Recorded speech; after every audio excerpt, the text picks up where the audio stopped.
ആലപ്പുഴ ജില്ലയിലെ തൃച്ചെങ്ങന്നൂർ മഹാദേവ ക്ഷേത്രം പ്രസിദ്ധമാണ്. ദക്ഷിണ കൈലാസം എന്നാണ് ക്ഷേത്രം അറിയപ്പെടുന്നത്. അതൊരു ശിവപാർവതി ക്ഷേത്രമാണ്. അവിടെ കുടികൊള്ളുന്ന ശ്രീ പാർവതി ഋതുമതിയായ ദേവിയാണ്. എല്ലാ സ്ത്രീകളെയും പോലെ ഭഗവതിക്കും ആർത്തവ ദിവസങ്ങളുണ്ടാകുന്നു. അതിനെ തൃപ്പൂത്താവുക അല്ലെങ്കിൽ തിരുപ്പൂത്താവുക എന്നാണ് അറിയപ്പെടുന്നത്.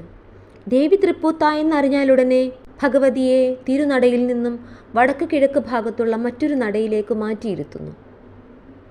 3 ദിവസങ്ങൾ ദേവി അവിടെയാണ് വസിക്കുക.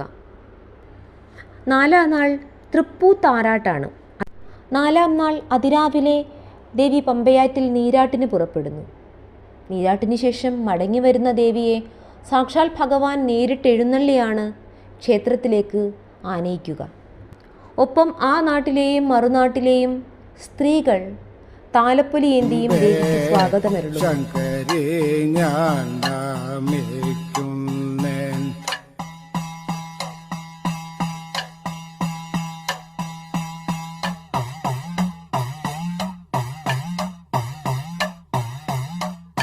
ശങ്കരനോമോരുമിച്ചു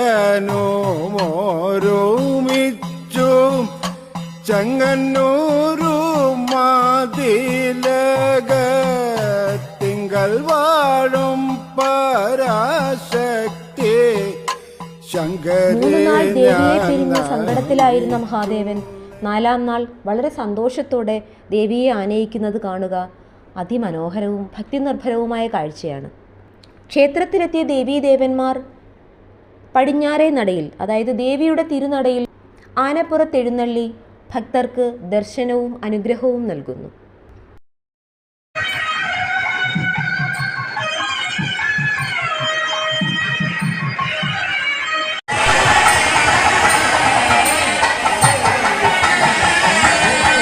അതേസമയം ദേവീദേവന്മാരുടെ സമക്ഷം പറ വഴിപാട് നടത്തപ്പെടുന്നു. നെൽപ്പറ, അരിപ്പറ, മഞ്ഞൾപ്പറ, ഇങ്ങനെ പലതരം വഴിപാടുകളുണ്ട്. അതിൽ മഞ്ഞൾപ്പറയാണ് ദേവിക്ക് ഏറ്റവും ശ്രേഷ്ഠം.